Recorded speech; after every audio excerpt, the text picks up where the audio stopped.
Quadratic functions की आज हम बात करने वाले हैं। एक चैप्टर आने वाला है आने वाले समय में जिसे हम कहेंगे थ्योरी ऑफ इक्वेशंस। उस चैप्टर में हम डिटेल्ड मैनर में क्वाड्रेटिक इक्वेशंस और उनके बारे में एक अच्छा डिस्कशन करेंगे। बट फिलहाल आने वाले समय में जिस बेसिक ऑफ मैथमेटिक्स की आपको जरूरत पड़ने वाली है, जिसमें कई सारी क्वाड्रेटिक एक्सप्रेशंस, इक्वेशंस और फंक्शंस से आप डील करेंगे, उनके बेसिक्स को हम इन लेक्चर्स में अब एक्सप्लोर करना शुरू करेंगे। I repeat, theory of equations chapter के तहत हम अलग से डिटेल में इस पार्ट को कवर करेंगे। बट फिलहाल जो बेसिक्स आपको इनिशियल लेवल पर पता होने चाहिए, वो अभी हम कवर करने वाले हैं अपने इसी चैप्टर के अंतर्गत, जो कि है basics of mathematics. Unit of course आपकी अलजेब्रा चल रही है। इसके बाद आपके हम कोऑर्डिनेट ज्योमेट्री को कवर करेंगे, followed by trigonometry, then of course आपका calculus and finally vectors and 3D। I hope आप भूले नहीं हैं स्टूडेंट्स। ये तैयारी आपको मैथमेटिक्स जो IIT JEE के लिए होता है कि फ्री ऑफ कॉस्ट करवाई जा रही है। ये वीडियोस आपके लिए हमेशा हमारे YouTube चैनल पर अवेलेबल होंगे, आप अपने पेज पर इन्हें देख सकते हैं। पूरे तरीके से कॉम्प्रिहेंसिव मॉड्यूल रिसोर्स पैकेज आप कह सकते हैं तैयार किया जा रहा है, जिसे 3 फेजेस में डिवाइड किया गया है। फेज 1 जो अभी इनिशियली चल रहा है, कंसेप्ट बिल्डिंग पर फोकस्ड है, यानी इसमें पूरा एम्फेसिस हमारा हर कंसेप्ट को सीखना और उस पर कई सारे इलस्ट्रेशंस और एग्जांपल्स को करना, ताकि उस कंसेप्ट की एक अच्छी अंडरस्टैंडिंग बिल्ड हो सके। कंसेप्ट को कवर कर लेने के बाद हम IIT JEE मेंस में पूछे गए प्रीवियस ईयर्स क्वेश्चंस को टेकल करेंगे एंड देन फाइनली मेंस के PYQs कर लेने के बाद JEE एडवांस्ड में पूछे गए प्रीवियस ईयर्स क्वेश्चंस को हम हैंडल या एड्रेस करेंगे। अगर मैं आज का एजेंडा आपके सामने सेट करने की कोशिश करूं कि एग्जैक्टली मैं आपको क्या समझाना चाहता हूं, सो पहले मान लेते हैं कि एग्जाम्पल हम लेते हैं। For example, I am taking a quadratic equation somewhat like this, let's say X square plus let's say 6x plus कुछ भी आपके पास नंबर लिखा हुआ है, या प्लस लिखा है या माइनस लिखा है, कुछ भी, जैसे कुछ इस तरीके से एक एक्सप्रेशन लिखा हुआ है। So this is an expression और rather a quadratic expression. First of all मैं इसे क्वाड्रेटिक एक्सप्रेशन क्यों कह रहा हूं, कुछ वजह है।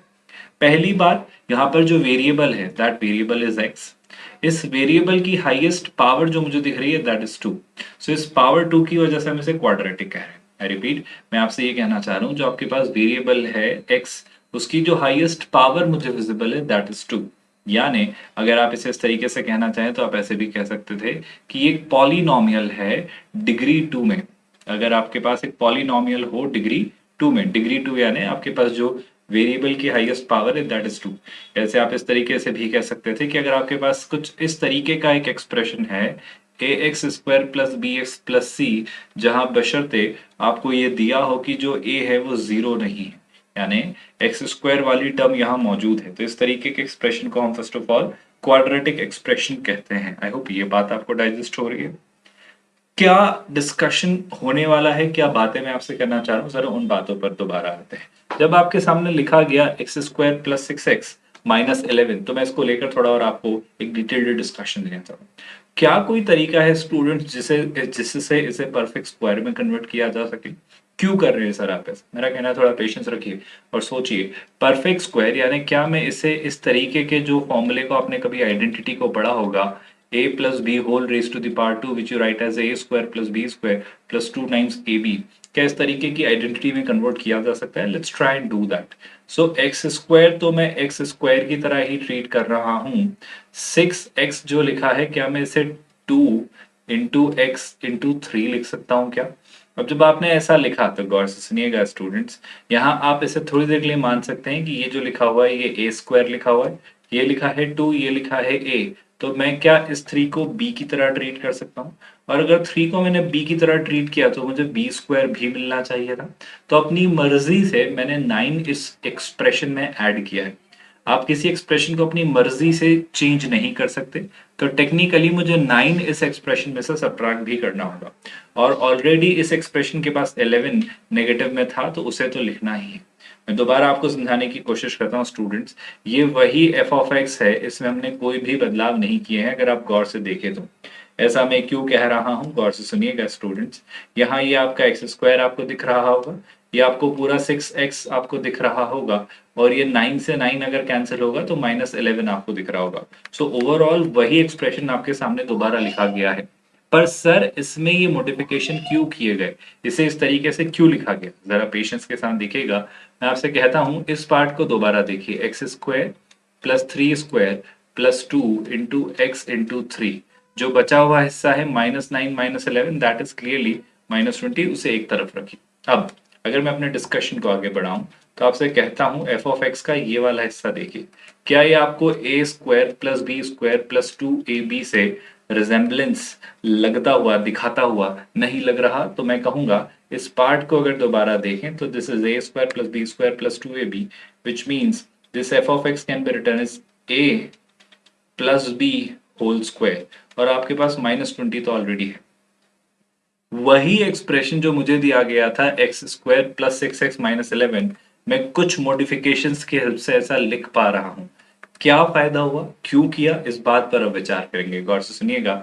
आपने एफ ऑफ एक्स को तोड़ा कुछ इस तरीके से कि एफ ऑफ एक्स आपके पास निकल कर आया X plus three whole square -20। Now let's continue our discussion in a more detailed format. अगर मैं आपसे एक सिंपल सी बात समझाना चाहूँ तो गौर से सुनिएगा स्टूडेंट्स, क्या आप ये सोच पा रहे हैं कि x कोई भी एक रियल नंबर हो सकता है? यहाँ पर आपको दिया गया था कि x कोई भी एक रियल नंबर हो सकता है, तो मेरा कहना है x कोई भी एक रियल नंबर हो सकता है, यानी x टेक्निकली माइनस इंफिनिटी से इंफिनिटी के बीच मौजूद एक नंबर है। अच्छी बात है, या तो इसे ऐसा लिख लें आप, या फिर आप चाहें तो इसे ऐसा लिख लें x belongs to all the real numbers, या फिर आप इसे ऐसा लिख लें x belongs to all the numbers between minus infinity and infinity. तो इस तरीके से आप लिख सकते हैं। सो x चाहे कुछ भी हो, क्या मैं ऐसा कहूंगा कि x में अगर मैंने 3 ऐड किया तो भी एक रियल नंबर होगा? मतलब अगर x दुनिया के सारे रियल नंबर्स को होल्ड कर सकता है, तो of course x plus three भी आपके माइनस इंफिनिटी से इंफिनिटी के बीच के सारे नंबर्स को होल्ड करेगा। Do you all get that? But what if I square all the three sides? Do you realise? ऐसे थोड़ी देर के लिए इमेजिन करने की कोशिश करिए, एक नंबर है जो आपका माइनस इंफिनिटी से इंफिनिटी के बीच है, लेकिन जैसे ही आपने इन सारे नंबर्स का स्क्वायर कर दिया, आई रिपीट, माइनस इंफिनिटी से इंफिनिटी तक आपके पास कैसे नंबर्स होंगे? आपके पास नेगेटिव नंबर्स होंगे, आपके पास जीरो होगा, आपके पास सारे पॉजिटिव नंबर्स भी होंगे। सो इस तरीके से इन सारे नंबर्स का जब आप स्क्वायर कर देंगे तो डू यू नॉट थिंक कि आपके पास जीरो और जीरो से बड़े सारे नंबर्स बचेंगे? यानी अगर मैं आपसे पूछूं कि x प्लस थ्री जो माइनस इंफिनिटी से इंफिनिटी के बीच था, अब x प्लस थ्री का स्क्वायर कहां से कहां तक होगा, तो क्या आप ये नहीं कहेंगे कि सर x प्लस थ्री का स्क्वायर एक्चुअली जीरो या जीरो से बड़ा होगा? आई होप आप मेरा पॉइंट समझ पाए।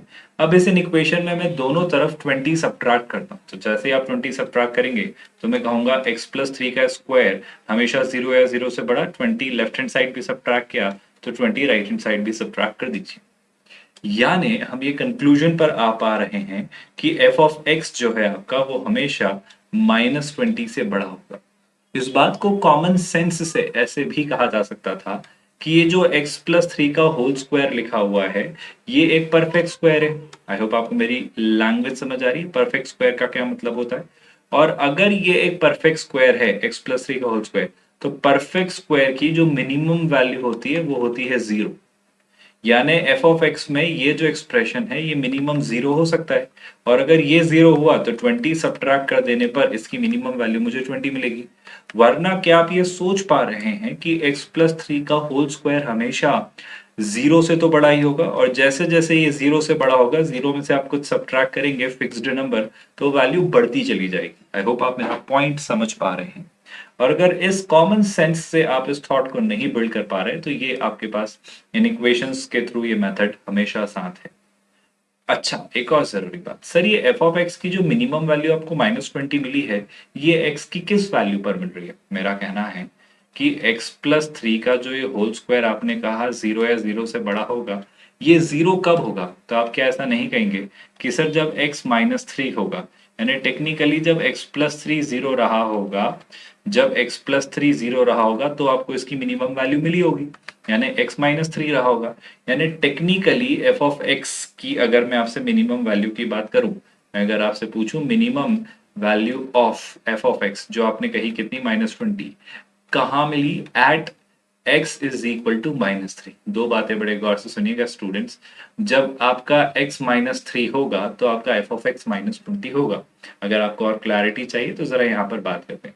आपको एक्सप्रेशन दिया गया था x square plus six x minus 11। I repeat, आपको एक्सप्रेशन दिया गया था x square plus 6x minus 11।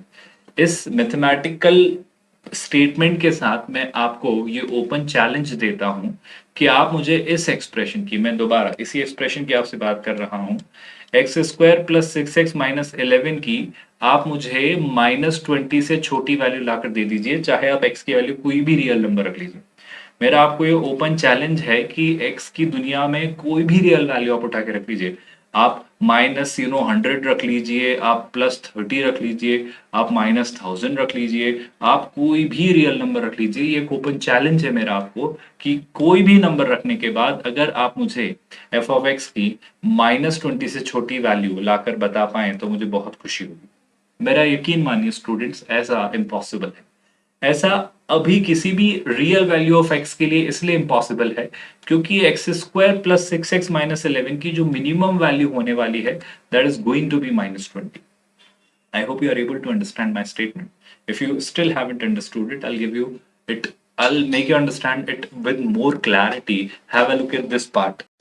Let us take another example to have more clarity on this concept. Please understand. For example, let's say we are given a function, a quadratic expression. So quadratic expression is given somewhat like this. Let's say we are told 3x square minus, let's say, 120x, and let's say plus 44. This is what we are given. Now, how do you find the maximum or minimum value, whichever can be figured out, of this expression? Now, I'll first of all ask you to do one thing, that please take 3 common out of this. Although बिना उसके भी किया जा सकता है, but फिर भी एक बार 3 अगर आप कॉमन लेंगे तो बेहतर तरीके से आप सोच पाएंगे। What am I trying to make you understand is, मैं यहाँ से 3x स्क्वायर और 120x में से 3 आपको कॉमन लेने को सजेस्ट कर रहा हूँ। सो 3 जब आप कॉमन लेते हैं, what you are left with is x square minus 40x, है ना, और ये 44 you keep out of all this। तो इस तरीके से चीजें हो रही हैं। वेल, अगर मैं आगे बढ़ता हूँ तो नेक्स्ट मुझे क्या मिलता है, सुनिएगा। अब इस पोर्शन को मैं एक परफेक्ट स्क्वायर में कन्वर्ट करने की कोशिश करने वाला हूँ। तो कैसे करेंगे, जरा इस बात पर विचार करिए। देखिए, x square I'm keeping as it is. 40x can be written as 2 into x into 10. I hope you are getting my point. Now, if this is treated as a square and this is 2ab, do I not need b square? B square means I would require 10 का square. 10 का square यानी मुझे 100 add करना होगा। जब आप अपनी मर्जी से 100 ऐड करते हैं, डू यू नॉट थिंक ये आपकी रिस्पॉन्सिबिलिटी है कि आप 100 सब्ट्रैक्ट करें, क्योंकि आपको इक्वेशन को या रादर एक्सप्रेशन को इंटैक्ट रखना है। आई hope you can see all I have done is nothing, but मैंने वही एक्सप्रेशन मेंटेन किया है। देखो जरा ध्यान से, X square 40x, this is 20x, I am really sorry, यहाँ पर this should have been 20 basically. सो छोटा सा एक करेक्शन होगा, if this is 20 students, this should have been 20 square, and if this is 20 square, I should have subtracted 20 square, that is 400 from it. I hope you must have understood जो मैं करना चाह रहा हूँ, है ना। इस तरीके से अगर हम आगे बढ़ें तो क्या निकल कर आती हैं चीज़ों पर विचार करिएगा। मैं अब आपसे कहता हूँ जरा इस पोर्शन को क्लोजली देखिए। ये आपको नहीं लगता a square plus B square minus 2ab? देखो बाकी चीजें बिल्कुल बैलेंस्ड हैं, जैसा 44 था वैसा 44 है। 20 स्क्वायर से 400 कैंसिल हो जाएगा। So again you will be left with the original expression only. कोई बदलाव नहीं होने वाले हैं। बट फिर भी अगर एक मोटा मोटा आइडिया हम डेवलप करें तो ये जो एक्सप्रेशन आपके पास बनकर आ रहा है, that is a minus B whole square, and this will be 3 times, गौर से सुनिएगा, x minus 20 whole square. I hope this part is very well understood by all of you. हालांकि 3 into 400 will give you -1200, तो मैं इस -1200 और 44 को अलग से लिख लेता हूँ। क्या बात आपको समझ आई? अच्छा, यहाँ तक अगर आप क्लियर हैं तो अब क्या, अब मेरा कहना है क्वेश्चन खत्म होने को जरा गौर से देखिएगा। इस पार्ट को आप ऐसे देखिए, ये लिखा हुआ है 3 times x minus 20 whole raised to the power 2, you don't touch it. But what about this part? I think अगर आप 44 सब्ट्रैक्ट करें 100 में से, then you are left with I think 56, क्योंकि 56 plus 4 will be 60, तो आपके पास ही बचेगा 1156। Now why am I talking or discussing all this? क्योंकि फाइनली अब आप उस वर्ड्स पर है ना, आप कंक्लूड कर पाए कि इसका क्या मतलब। आई होप मैं आपसे कह सकता हूँ कि अगर x कोई भी रियल नंबर है, तो x माइनस थ्री भी कोई भी रियल नंबर होगा, यानी x माइनस थ्री बेसिकली एक ऐसा नंबर होगा जो माइनस इन्फिनिटी से इन्फिनिटी के बीच होगा। लेकिन अगर मैं आपसे पूछूं x माइनस थ्री के स्क्वायर के बारे में आप क्या ओपिनियन रखते हैं, तो आप कहेंगे चूंकि सर सारे रियल नंबर्स का जो स्क्वायर होता है वो नॉन नेगेटिव होता है, यानी जीरो या जीरो से बड़ा होता है। इवन इसको आप थ्री से मल्टीप्लाई कर देते हो, जाना है three times X minus three का होल स्क्वायर, जो कि आपका एनीवे जीरो से इन्फिनिटी तक ही होगा, क्योंकि थ्री एक पॉजिटिव क्वांटिटी है। इससे अगर इन इक्वेशन के दोनों तरफ आप मल्टीप्लाई करें तीनों तरफ तो बेशक कर सकते हैं। वेल अब मैं इस इन इक्वेशन में से तीनों तरफ से 1156 सब्ट्रैक्ट कर रहा हूँ, तो 1156 सब्ट्रैक्ट किया जीरो में से तो कुछ ऐसा यहाँ पर आ जाएगा three times X minus three whole square minus 1156। और अगर इन्फिनिटी में से आप कुछ भी सब्ट्रैक्ट करें वो इन्फिनिटी रहता है क्योंकि इतना बड़ा नंबर है। तो फाइनली कहना है इसे माइनस 1156 छोटा होगा या इक्वल होगा इस एक्सप्रेशन से। और ये एक्सप्रेशन है आपका एफ ऑफ एक्स, यानी ये जो कि लिखा है आपका three X square minus 120x plus 44 is less than infinity. So do you realise हम ये कंक्लूड कर पा रहे हैं कि ये एक्सप्रेशन जो आपका दिया गया था क्वेश्चन में ये हमेशा माइनस 1156 से क्यों बड़ा होगा। आई होप अब आप ये सेंस बिल्ड कर पा रहे हो कि एग्जैक्टली मैं आपको क्या आइडिया देना चाह रहा हूँ और क्या चीजें वर्कआउट करवाना चाह रहा हूँ। सो अगर मैं एक जेनेरिक जनरल आइडिया एक सिंपल सेंस आपका बिल्ड करवाऊं, जैसे कल को आपसे कोई कहे एफ ऑफ एक्स एक क्वाड्रेटिक एक्सप्रेशन है, A X square plus B X plus C. अब आपको इसकी मिनिमम या मैक्सिमम वैल्यू निकालनी है, तो आप कैसे इस पर अपना ओपिनियन देंगे, इस स्टेटमेंट को अब हम समझने वाले हैं। तो सबसे पहले मेरा सजेशन यही होगा कि आप जरा ए कॉमन ले लें। जब आप ए कॉमन लेते हैं तो एफ ऑफ एक्स कुछ इस तरीके से आपको दिखता है that A you have taken common, you are left with X square plus B upon A times X plus C upon A. I hope इतना पार्ट आप रिकॉल कर पा रहे हैं कि हम पहले तो ये इंश्योर करते हैं कि आप सबसे पहले x का कोफिशिएंट वन बनाते हैं, देन मतलब टेक्निकली वो वन नहीं है, वो a ही है, बस a मैंने कॉमन ले लिया है। अब अगर मैं आगे f ऑफ x को रीराइट करने की कहानी शुरू करूँ तो a ऐसा का ऐसे ही रखते हैं, एक्स स्क्वायर यहाँ पर ऐसा का ऐसे रखता हूँ, b upon A times x को मैं टू ए बी वाले फॉर्मूले में कन्वर्ट करना चाहूँ तो क्या मैं ऐसा लिख सकता हूँ two times X times B upon two है। आप देख पा रहे हो इस टू से टू कैंसिल होगा तो ये वापस यही बन जाएगा। पर ऐसा क्यों लिखा है, इसके पीछे खास वजह है, आपको रियलाइज होगा कुछ ही वक्त में। अच्छा, अब आपने चूंकि टू ए बी जैसा कोई फॉर्मूला बनाया, so this portion is behaving as B, तो मुझे बी का स्क्वायर भी चाहिए, यानी बी बाई टू ए का पूरे का स्क्वायर। अब चूंकि मैंने अपनी मर्जी से बी बाई टू ए का होल स्क्वायर ऐड किया है तो मुझे बी बाई टू ए का होल स्क्वायर सब्ट्रैक्ट भी करना होगा। एंड प्लस आपका सी अपॉन ए तो चल ही रहा है जो आपको दिख रहा होगा इस तरीके से। क्या ये पार्ट आपको समझ आया?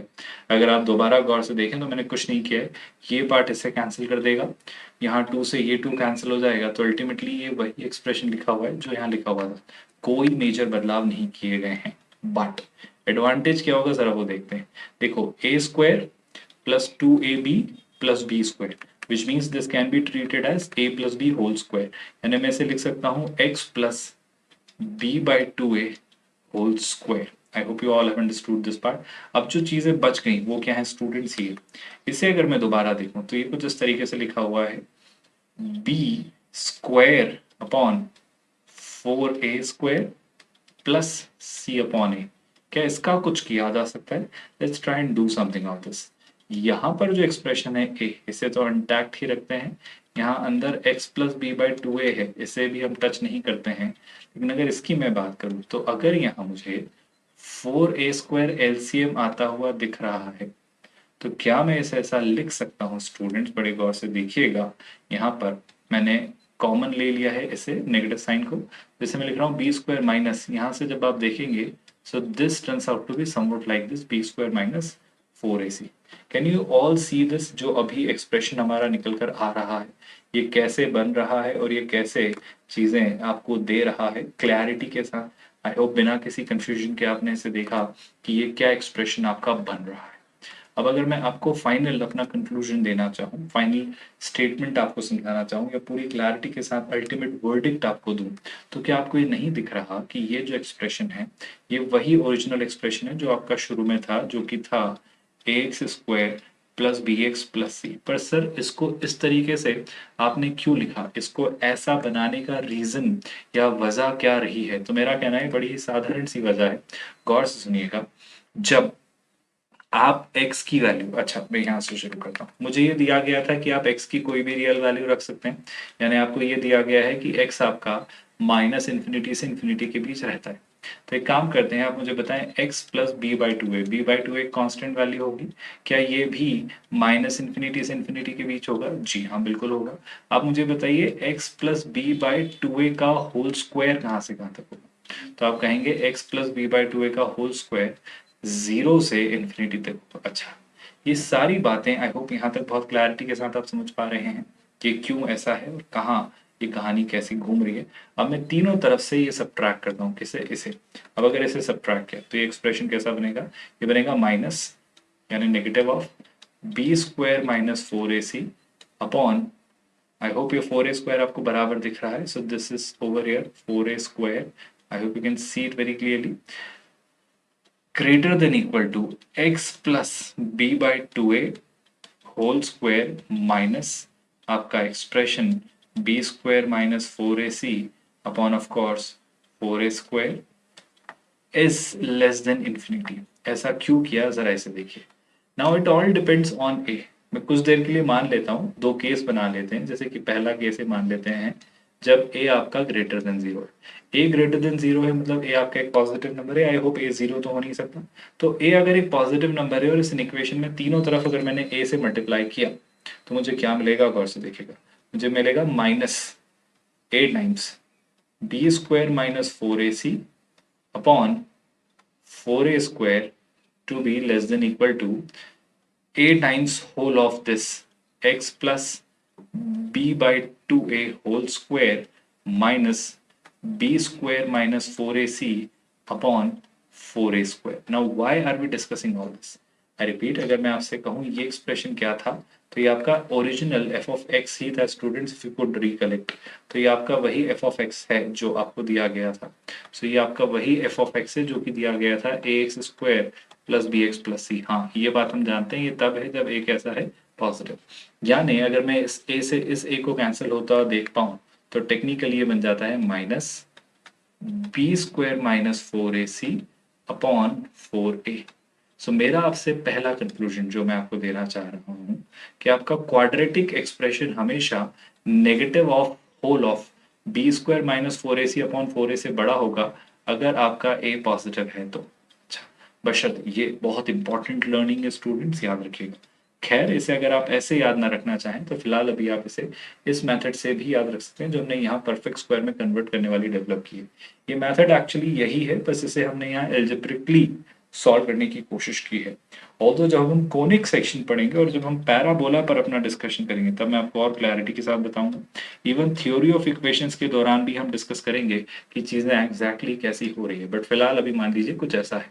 अच्छा, मान लेते हैं यहाँ जब केस वन हमने लिया था तो ए पॉजिटिव था।